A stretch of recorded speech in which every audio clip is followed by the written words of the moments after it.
భరణి నక్షత్రం వాళ్ళు ఎవరైనా ఈ పరిహారం చేయాలి. ఏం చేయాలి అంటే తమలపాకులతోని మీ చేతుల మీదిగా తోరణం కట్టండి. తమలపాకులతో తోరణం కట్టండి. అయితే కట్టేటప్పుడు శ్రీరామ రామ రామేతి రమే రామే మనోరమే సహస్రనామ తత్తుల్యం రామనామ వరాననే రామ తారక మంత్రం చదువుతూ తమలపాకులతో మీ గుమ్మాలకు ఒకటి ప్రధాన ద్వారానికి కడితే సరిపోతుంది.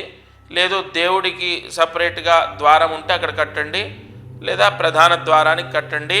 ఎక్కువగా మీరు ఏ ద్వారంలో నుంచి బయటికి నడుస్తారో దానికి కట్టాలి. దానికి భరణి నక్షత్రం వాళ్ళు ఈ పరిహారం చేసుకుంటే ఎంత అంటే ఇక్కడ ఏమిటంటే ఈ పరిహారం వల్ల మార్తాండ యోగం అనేది భరణి నక్షత్రం వాళ్ళకు కలుగుతుంది. అప్పుడు వీళ్ళకు పూర్తిగా అనేక అనేక అనేక గ్రహ దోషాలు తొలగిపోయి, ముఖ్యంగా నవగ్రహ దోషం తొలగిపోయి సంపూర్ణ దైవానుగ్రహాన్ని ఈ భరణి నక్షత్రం వాళ్ళు పొందుతారు.